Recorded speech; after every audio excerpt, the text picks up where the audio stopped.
Bevis Watts, who I came across a couple of years ago at Avon Wildlife Trust, and have now moved to pastures new, which is a very interesting thing. So we're going to be talking to Bevis for pretty well the whole of the first hour or so.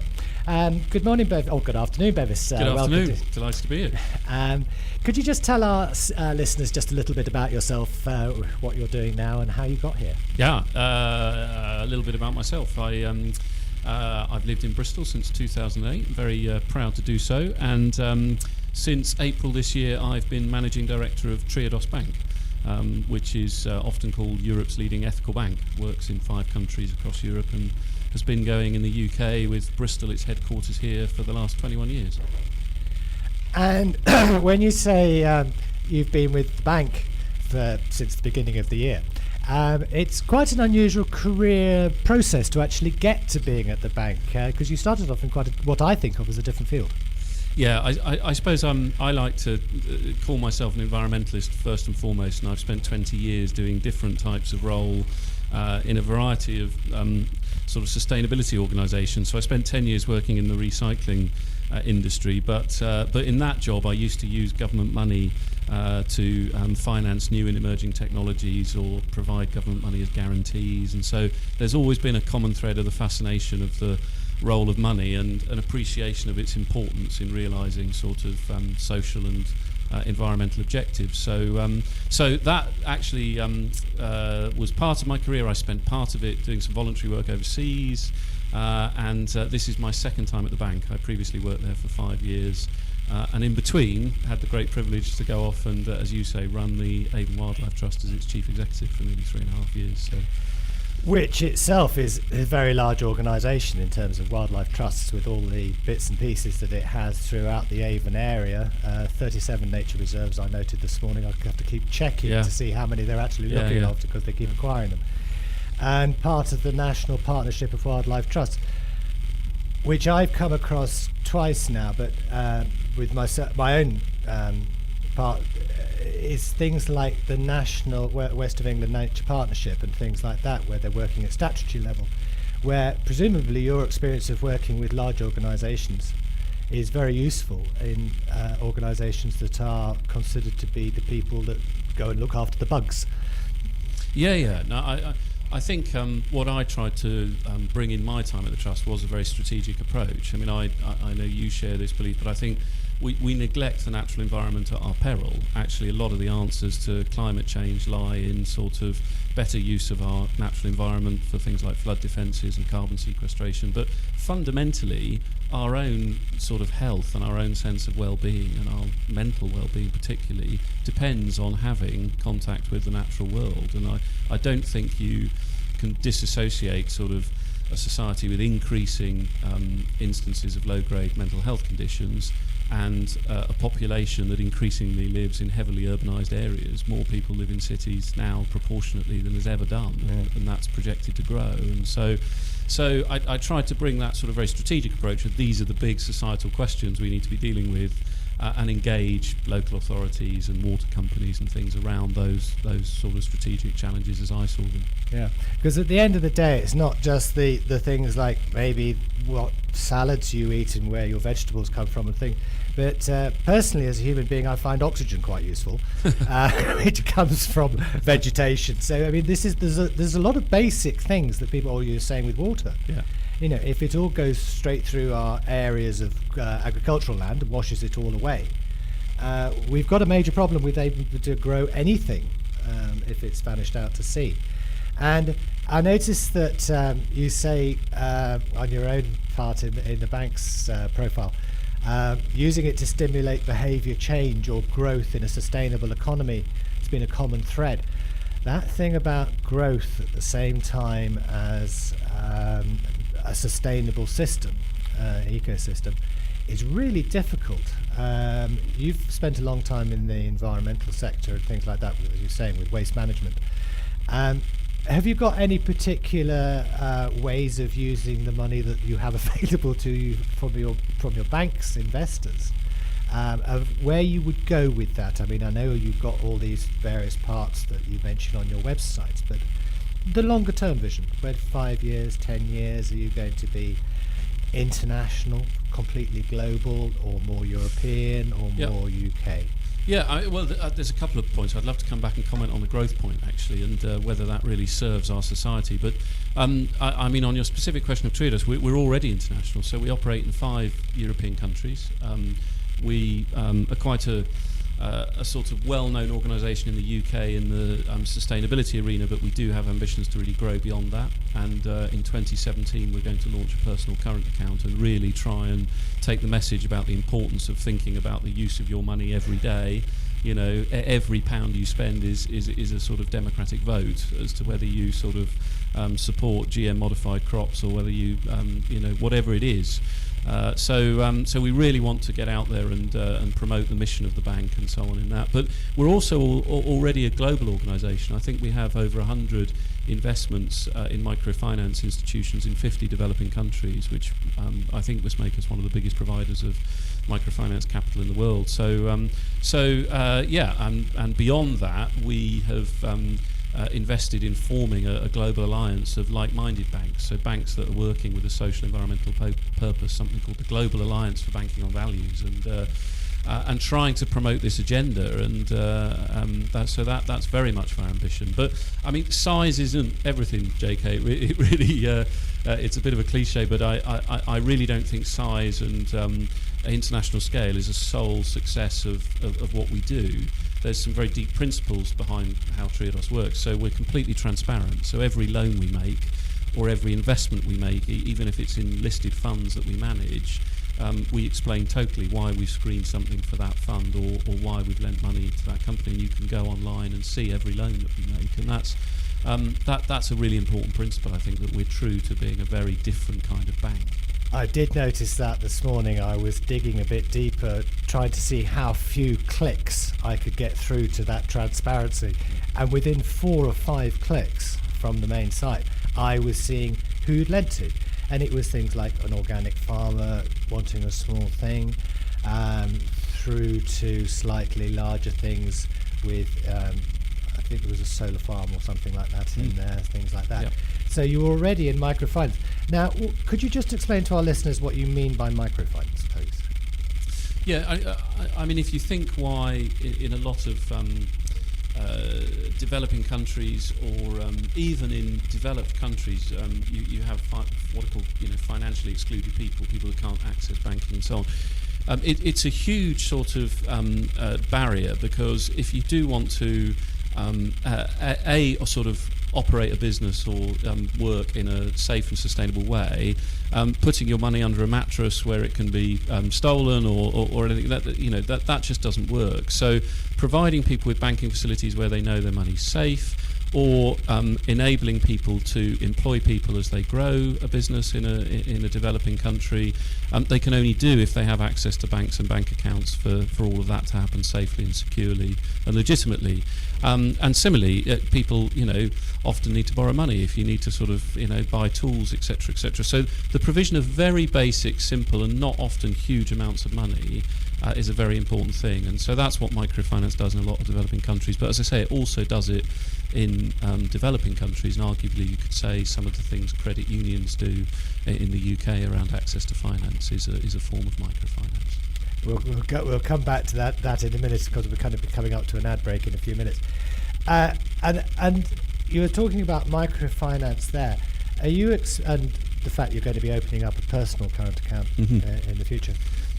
At the moment, you offer ISAs, and you offer business banking, and you offer social enterprise banking, or whichever way you want to call it in the enterprise sector. And it's investment. So it's from our listeners' point of view, it's if they have some spare money and they want to invest it, they know where it's going to go. So I will leave it as a kind of a last thought, is now that we're down to a bank rate on the Bank of England in incredibly low figures, is it better to leave it underneath your bed? And we'll be coming back to that after the break, this concept about how to do it, because if you go through the ISA list this morning's ISA list, obviously there's a bit of a shake-up after Brexit and after the interest rates from the Bank of England and things like that, and the people have changed levels. But recently your bank was right up at the top on the longer term ISAs, even though it was an ethical banking system. So very briefly, do you find that that's an issue, a major issue in like 20 seconds, 30 seconds, finding that way of being able to give the returns? Yeah, I mean, we don't aspire to be top of best buy tables. We're after people to join us as a movement, and people who want to see money 100% used for social, environmental, cultural projects. So that's the offer of the bank. But ultimately, you know, we vary and so on, and as you say, there's huge churn in best buy tables and so on. But generally, our rates are mid-market competitive, and we're very proud of that. We'll come back to that after a second. We're talking to Bevis here from Triodos Bank and previously Avon Wildlife Trust, and we'll come back in a few minutes. The Bevis Show, this is JK. You were listening there to the Carter family singing the coal miners' blues about working in the mines of Kentucky in the 1930s. And we're talking to Bevis Watts here from Triodos Bank. And we left a kind of a dangler thing at the end there. Should you keep your money underneath the mattress in these days of very low headline rates? And so, Bevis. Yeah, no, I mean, I'd say absolutely not. I mean, what banks really are is they're a facility for society to just transact money, and their first responsibility should be to keep people's money safe. And I think that's what people have forgotten, is ultimately the original purpose of banks was to, you know, deposit money somewhere where, you know, some of it would be lent, a proportion of it would be lent, but ultimately you could get it and access to it at any point. And I really feel how we're different is that sort of keeping your money safe and having a responsible banking model is core to our purpose. And a lot of banks during the financial crisis lost sight of that core purpose, and their first responsibility is safety. And you had these very complex financial instruments, derivatives people would have heard of, and subprime mortgages and everything, that it was much more about banking self-interest and making more and more money for people that worked in banking or were shareholders in banking, rather than actually thinking what is the basic purpose of these organisations. And I still think there's a problem now, actually, in terms of behaviours. I don't think the behaviours in banking have fundamentally changed, because we have a sort of, you know, performance management and a bonus culture that we're very proud not to have. We don't pay performance bonuses at all. We think people should come with that sort of ethos of, we're a bank, we have this role in society, and we're going to use this money for good purposes, and try and demonstrate an alternative banking model. But it's always been an extraordinary thing to me. You know, if we were to start to have performance-related pay in doctors and nurses, we'd all be absolutely horrified. And their first objective is to, you know, keep our health safe and so on. Yet with our money, the fact that there's this enormous sort of bonus culture and people acting with self-interest is a real anathema to me. So. Yeah, this thing about being safe, I think, is really important. I remember not that long ago is that a family maiden aunt was in her last few days. We were helping clear up the flat. She had over £6,000 underneath her mattress, and yet she was on a pension, ordinary household pension. She must have been just steadily putting those notes underneath the banks for years. Even at low interest rates, it would have been a little bit extra, and it would have been a lot safer, because it could actually have been a fire, never mind a theft, that could the take point. it. It's anything. And you do say about the growth side, that's quite difficult these days to get a sustainable growth, isn't it? I mean, it is. I sort of struggle a bit in that our entire society and our entire political environment is obsessed with the word growth. And how we measure growth as a country and the success of our society is GDP, gross domestic product, which essentially is a measure of how much we spend as a country. Yeah. So it's kind of like owning a flat or something and saying, it's fantastic, I've just spent loads of money putting in new windows, I'm rich. You're not at all. You've got nice new windows, but you've spent the money. And so, you know, I really feel if we're to be a successful society, then we should be focused much more on measuring in equal measure and having combined sort of measures, looking at people's health and our well-being and happiness generally, and the state of the natural environment. I think this one-dimensional economic measure of how much we spend as a nation and forever sort of wanting more and more growth. I mean, everyone's been talking post the EU referendum vote about growth in the economy dipping and so on, but does that growth really serve our society? Not when you start to measure, as I said earlier, increasing instances of low-grade mental health conditions, increasing instances of obesity, decline in our natural environment, and ultimately, I think what the EU referendum's shown us is an increasingly divided society. You know, how do we have the right measures? Are we measuring the right thing in growth alone? Yes, I very much agree that on the growth alone, the kind of headline, we've gone up 2.5% over the last year in GDP, really doesn't reflect, as sometimes is put, is the people in the kind of northeast of England. I come from kind of Grimsby, which is like halfway into the northeast. It's still suffering whatever happens in London. You get this incredible division across the nation. And also, I noticed that you kind of on your website here, you're talking about where you invest, and one of them is that you mention is the renewable energy companies supplying thousands of households with clean green energy closer to home, which comes into the health side because it depends whether we want gas-fired stations or whether we want clean energy, or whether we want boreholes in Cornwall, or whether we want some form of nuclear-powered desalination plants. It's all available. That seems to be where your investments are heading, giving a reasonable growth but making allowance for the actual people. Am I getting that correct? Yes, no, very much so. So, I mean, in order to grow as a bank, we have to generate a rate of return for our shareholders. So you can actually invest in the bank as a business as well as just have your savings there. And equally, we have to pay a credible rate of interest to people that choose to bank with us. So, but what we say we're offering is a sustainable rate of return. And through the financial crisis since 2008, I mean, the bank has continued to grow at between 10 and 20% a year. It's continued to generate a profit. I think probably there'll be very few, if any, banks who could demonstrate that we continue to generate a sort of profit between 3 and 6% return to shareholders all through the financial crisis, when most of them have made a loss. And we only heard last week about RBS still making a loss, and we heard about Lloyds a few weeks ago making more and more redundancies. So you know, these businesses, whilst at their core sort of are still very robust banks, you know, there's a lot of volatility in what they've been offering to their investors. So absolutely, we are about a sustainable rate of return, whilst only investing people's savings money and lending it in ways that can demonstrate a positive social, environmental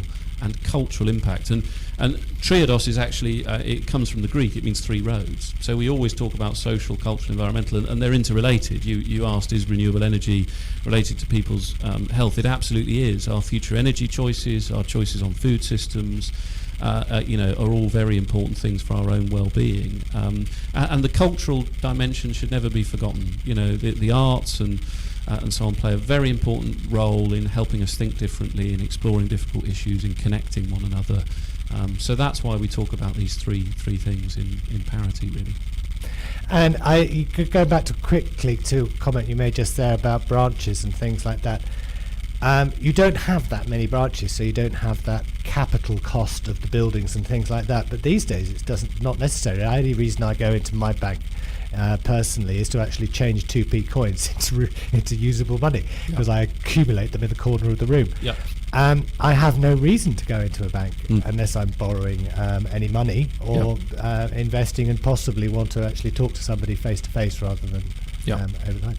Are you intending to stay that way around? Yeah, no, I mean, we're online only, and in the UK we have no intention to change that. It does vary. In Spain we do have a sort of branch network of, I think, 18 offices around the country, because culturally it's slightly different. But in this country, for some time, the use of high street branches has been in decline.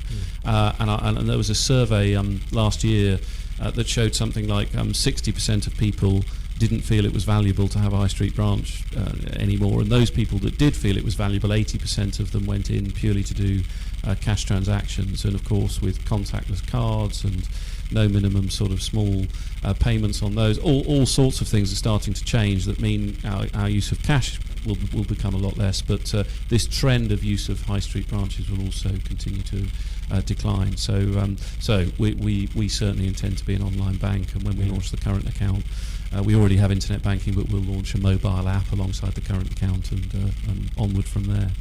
Yeah, I mean, even my 2p pieces are going to be going into my local supermarket coin thing, and I'll just pay the percentage to a charity, get rid of them that way. And back to your Spanish thing, I do remember when I was actually working in Spain, is that I had to pay my electricity bill in cash. They couldn't cope with any other way at that particular time. So we're going across to the news now. We're talking to Bevis Watts from Triodos Bank, and we'll be back talking about more about Avon Wildlife Trust, the bank, and everything else after the news in a few minutes' time. And we're back now onto the air with Bevis Watts from Triodos Bank, and previously when I met him the first time with Avon Wildlife Trust, which is a fabulous organisation that's got 37 different areas around here in the Avon area. And Bevis, what was your involvement when you were actually at the trust? I'd had an involvement with the trust since I moved to Bristol in 2008, where I got involved in a bit of volunteering and became a member. But I was lucky enough to be the chief executive and run the whole thing for the 3.5 years before I came back to work for Triodos. And I absolutely loved it and adore the organisation, as you know. Yeah, we met when I was up at the Feed Bristol, which is where I still go, having completed my Grow Leader course. Thank you very much, guys. And I should have been up there on Saturday afternoon doing a kind of very quiet little workshop to do with looking at the bugs more closely in the area, because we've got a fascinating thing up there that we've got this new construction site, which we won't mention, which has affected all the bugs in the area. The badgers are back now. Got a photograph of them the other night. But the trust itself, Avon Wildlife Trust, I noticed it's got membership of 17,000 people as of this morning. Conservation work, 37 nature reserves. The general public are obviously often quite dismissive of Wildlife Trust. What do you see the value of being of something like that, large organisation like that? Well, it's changed over time. I mean, I think the Wildlife Trust movement is just over 100 years old, and the Avon Wildlife Trust, I think, is 36 years this year. And if you look at just the Avon Wildlife Trust, it originally began in an era where we had to stop the spread of concrete and get people thinking about the importance of our green spaces, and then the spread of intensive agriculture. Now it's got a much more restorative role, and the strategy that I was involved in putting in place is to engage sort of people in thinking about actually what is the importance of this for me and for my own sort of well-being. And there's a fantastic project called My Wild City, which works across Bristol in all sorts of communities, trying to sort of bring a little bit of nature into them and to green very grey spaces. So people who have been up the sort of middle part of Gloucester Road in the last few months will have seen one of the recent things they've done there is put lots and lots of planters outside of all sorts of shops there with their permission, and work with them to sort of create a corridor and food for pollinating insects, bees and butterflies and things as they travel across the city. And you know that sounds all very nice and lovely, but actually there's a really fundamentally important sort of issue there, which is our pollinating insects are in decline, in quite dramatic decline, because we've lost so much sort of wildflower species-rich grassland that they depend on. And ultimately, if we're losing our pollinating insects, then our crops don't get pollinated, and you know that means less food and availability of fruit and so on for all of us. So these projects, all sort of on face value, might look nice, quite and lovely, but there's a real hard conservation edge and purpose. But ultimately, I think that the Avon Wildlife Trust was always founded on the principles of working for people and wildlife, and that's actually written into its charitable objectives. And therefore education's always been a big part of the Trust's sort of role, but increasingly it's about people as well. And if you visit the avonwildlifetrust.org.uk, you'll see there's some fantastic and exciting new projects working with some housing association communities in Bristol called Natural Estates. I've mentioned My Wild City, but there's something called Communities in Nature as well, which works with people recovering from all sorts of conditions, low-grade mental health, addiction, people who are excluded in society for all sorts of different reasons. Because nature can be a fantastic form of recovery. I certainly find it very therapeutic to just get out and have the odd walk, or I'm lucky enough to have a garden, so potter around in my garden and so on for a little while. So, you know, there's some sort of very fundamental societal issues that conservation is about. It's not just about people who have a particular enthusiasm for owls or badgers or whatever. It's fundamentally important to all of us. It is. I notice it when I work. I work for a couple of days a week in residences with complex needs adults, and I'm gradually, I have done over the last almost a year now, but more noticeably for the last 6 months, gradually transform their gardens into what I call a forest garden, which could be quite small. It doesn't need to be acres and acres. You can actually do it almost on a patio, and it's noticeable where people congregate on a nice day is that we'll go and sit underneath a bit of shade. Yes, we will try and do that if it's too sunny, but they will tend to go where there's the hum of the bees, or they can watch the butterflies and things like that. It's all part of the pollination thing. You get two benefits. You can see it, you can feel it, and you definitely feel it in your body, as you say, with a short walk. Yeah. And Gloucester Road is amazing now. I think it's fantastic going down there. And when you're talking about this localized stuff, would you say that everybody can contribute? I mean, they don't need to go to a specific place like Brandon Hill or anything like that. They can do it themselves in their own area. Absolutely. That's the whole point of the My Wild City initiative, is to give people help and resources, whether that's a window box outside their flat, whether that's some sort of guerrilla gardening or so on in their local neighbourhood. But I mean, I know the Avon Wildlife Trust team are really happy to talk to anybody about any crazy idea to make a home for wildlife in their local community, and the trust has successfully then worked with the council and other landowners to get permissions for people and everything else. But I mean, this sort of theme of individual action is something I'm very passionate about. In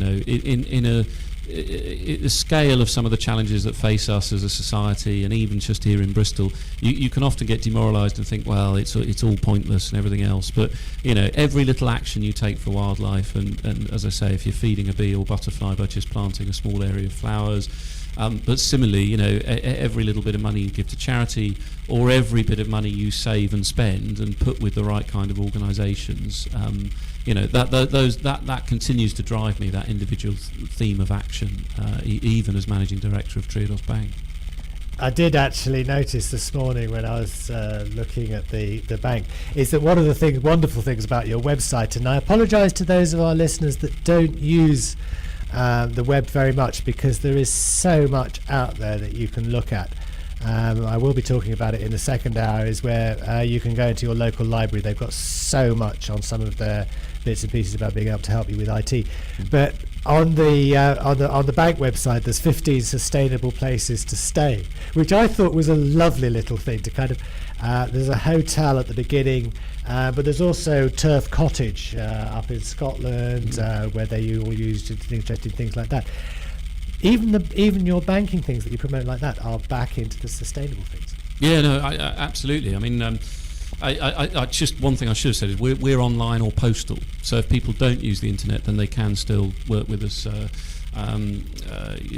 through posting things to us, and we will supply checkbooks to those who need them and so on. So, I mean, absolutely, the 50 places to stay is an interesting way of promoting people who we lend to, and also trying to engage people that save with the bank and so on, to explore and think, well, how else can I live my life more sustainably, and making choices if you go away on holiday or away on business where you stay is one of them. That's actually a really interesting area of lending for us, sustainable tourism, and it's a growing area of people being more concerned about the impacts of holidaying if they do, and it also is an area where we've tried to really show the power of money. So there's a national standard, the Green Tourism Award, and you can be gold, silver or bronze and so on rated within it. Well, we've said we'll only lend to people that meet silver. For us, that's our minimum level. You have to be at silver level.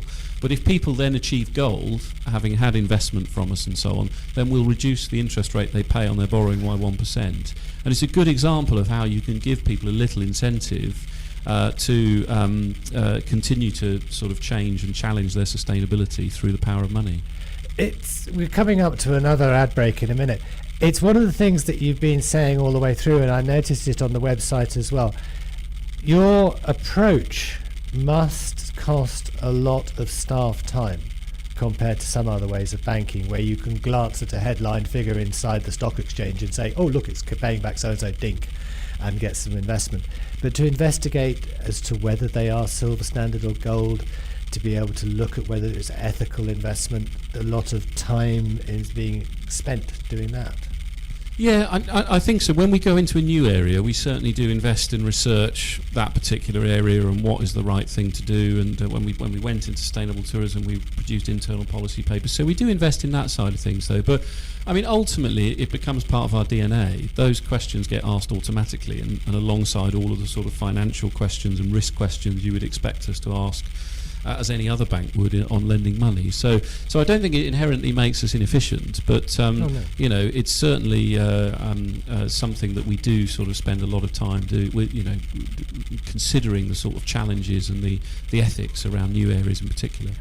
Yeah, I was kind of thinking of things where you have to rely on other people, whether your phone is conflict free, which you mentioned in your newsletter. It really difficult when I was tracing which phone to get this latest time. I was fairly positive that one large manufacturer was definitely not that favourable to the tin mining children of Southeast Asia, and whereas another one was reasonably good on tracing where their tin had come from. Yeah. It's very difficult to find out, even these days of the web, where things are being sourced from and how your money is being used. Yeah. So I mean, when we're lending money, we're generally lending money to the sort of businesses and organisations at the small, medium sort of end. So we can do a lot of that research firsthand. We also have some internationally listed funds who will invest in money and take shareholdings in money in large organisations, including mobile phone companies and so on. And we do that so we can have a bit of a dialogue, and we can challenge on, are you delivering on your sustainability, and do you have best-in-class sort of environmental, social policies and governance. So most of what we do on the lending side and how we'd lend your money as a saver is much closer to home, but at a sort of big picture level, we are trying to challenge the big corporates on the sorts of issues you've mentioned, and won't invest in them if they are involved in anything we would possibly suspect as child exploitation and so on. Thank you, Bevis. We're going across to some ads and a bit more music now. Hello and welcome back to the Bevis Show. This is JK here. We've been talking to Bevis Watts from Triodos Bank, and we're now in our last little bit about what's on. I was playing the Beatles there, and it was just a reminder that money isn't everything. One of the richest guys I worked for, certainly up in the billionaire status, was one of the unhappiest. It's an attitude of mind. It's not how much money you've got. Bevis, you've got an interesting thing coming here about what's on. I have. So obviously it's the balloon fiesta this week, and I'd lived in Bristol for 8 years, I think, before I actually went to it. I've watched the balloons come up over Bristol many times, but I went last year for the first time because the world's first ever solar balloon launched at the balloon fiesta last year as part of Bristol being European Green Capital, that I was very proud to be part of. But it's an amazing thing. If you could think how much energy and propane gas we would save if we could convert all these balloons to only using a little bit of it on takeoff, but then navigating by using different sides of the balloon that absorb or reflect heat. I think it'd be an amazing thing. So I'm looking forward to going and seeing the solar balloon again at the balloon fiesta, and then I thought I would actually challenge listeners to find out in an unusual way about some of the things that go on around Bristol. So part of our website, because we're completely transparent and we show everybody all of the lending that we do and where everybody's money goes, there's part of the Triodos website is knowwhereyourmoneygoes.co.uk, and you can go there and you can type in your postcode and you can see all of the sort of projects that we finance around and about you. So I would do that, and I would go and find out what's going on with those customers. You could go and sort of buy an organic loaf of bread perhaps over the next weekend, or do something like that. Or if you want to go and visit some arts and cultural projects in particular, then the Trinity Community Arts Centre not far from Temple Meads and the South Bank Club are both examples of projects that Triodos are involved with just here in Bristol.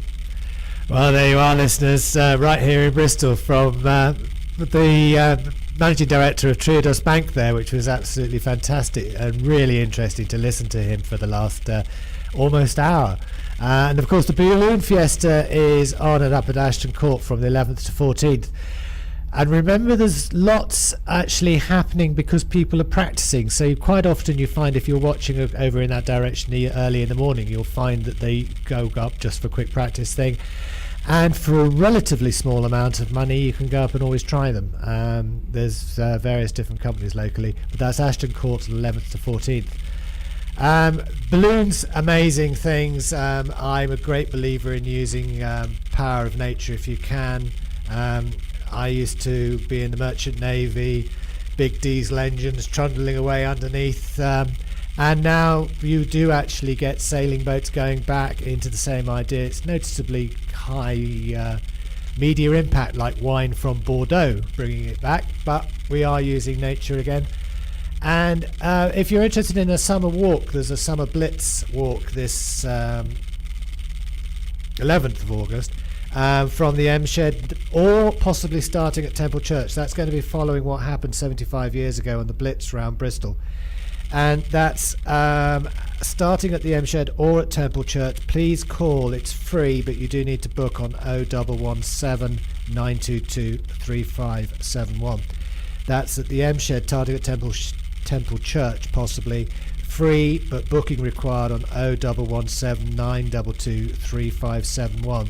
That's for a summer walk following Bristol Blitz 75 years ago. And I'm going to pass it across to Dennis for him to choose one, because he doesn't normally talk very much on air. He's our techie. Ruth just appeared in the background, and I'm going to pass him across there. He's just going to have to fiddle with the microphone. And we've been talking to Bevis about Triodos Bank and the options, and you were saying that there was a credit account available for personal people coming up in the near future. Is that right? Yeah, watch out in 2017. It's a big year for sustainable banking, with Triodos launching a personal current account, and more details will follow early in the new year, I suspect. Yeah, and Avon Wildlife Trust is going from strength to strength. Don't forget it's open most of the week. You can go up there to Feed Bristol and have a look around, and most of the Wildlife Trust sites, I believe, are open nearly all the time. Oh, they are. They're nature reserves open to the public, so if you're inspired to get out to nature, just look at avonwildlifetrust.org.uk and get out and have a walk on one of them. Okay, I'm going to pass you across to Dennis now. Hi there. What I'm going to talk about today is a summer walk called the Bristol Blitz. If you join Eugene Burton, author and editor of the Bristol Times, for a summer walk on the Bristol Blitz. An outline of what happened, plus some strange and funny and tragic stories. This year will be 75 years since the worst of the Blitz ended. A winter and spring of heavy air raids which caused a great loss of life and changed the character of the city forever. Several landmark buildings were destroyed, along with thousands of homes, and while the planners saw the opportunity to build a newer, better city with decent homes for all. Starting at Temple Church, this walk will look at some of the events of the Blitz and the buildings and places we lost. Along the way, there are stories of heroism and cowardice, inspirational civic leadership and council bungling, not to mention a great big government lie and a mysterious nest of spies at one of the smartest places in town. The walk is led by author and journalist Eugene Burton, who is also editor of the Bristol Times, local history section of the Bristol Post, which covered the 75th anniversary of the Blitz in detail in recent months, and much of this coverage was helped with readers who had witnessed the Blitz for themselves. Join Eugene Burton, author and editor of the Bristol Times, for a summer walk on the Bristol Blitz. An outline of what's happened, plus some strange, funny or tragic stories. When is it? It's the 11th of August, 6 to 7:30 p.m, where the M Shed, starting at Temple Church, we believe. How to get there? Any bus to the city centre, or I believe take a ferry. I guess that's JK's option. And the cost, it's free, but booking is required. You can get through to that by phoning 0117 922 3571. And thinking further ahead, thank you very much there, Dennis. If you're available at Christmas, Heather Murray from St Werburgh's Community Centre is asking for volunteers. She's trying to work out exactly how she's going to be running a free Christmas meal and entertainment event for the isolated older person in St Werburgh's Community Centre on the 16th of December. She's got some funds. She's also been doing some crowdfunding. She's got £1,850 already through Osborne, Clark and Uwe.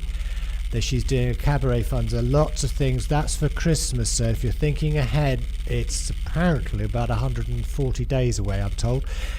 So that would be Heather Murray at an email address, heather@stwerbergs.org.uk, or the address is Hawley Road, St Werburghs, Bristol. And there's lots of other things, and we're going to go back to what's on in Bristol later on in the second hour, because we're running out of time now coming across. And you've been listening to Bevis Watts from Triodos Bank, previously Managing Director of Avon Wildlife Trust. Any last thoughts in the last minute there, Bevis? No, I think I'd just like to reiterate what I said earlier. I mean, I'm somebody who, for my whole career, has been very passionate about social, environmental issues and so on, and I would just encourage people to think about every small action that they can take to make a difference, not just today, but every single sort of pound and penny they spend. Think consciously about how you use your money. That's what I'd like to sort of finish with. Yeah, it is quite simple. You don't have to go as far as I was mentioning earlier on about working out where the tin comes from in your in your smartphone. There's the obvious things like where do your diamonds coming from, blood diamonds and things like that, from Africa. Some of my favourite people when I was 16, when I was working over there from that area. And also very locally where your veggies come from, crooked veg, there's nothing wrong with them. Yeah, think where your vegetables come from. There's the community farm, there's Feed Bristol, there's lots of places around and about. The 7 Project, I think that's a great one. Yeah, the 7 Project is noticeably coming up a lot at the moment. And there's all the little community farms if you're not quite sure what to do, so you can go and get some lessons or just some very simple guidance and where you can get your seeds from. I'm personally very pro using heritage seeds if we can get them. And don't forget to plant some wildflowers around as well. Just scatter some seeds in the hedgerows when you're going past. So we're going across to the top of the hour now and some music, and we'll be changing over. And thank you very much to Bevis. Thank you.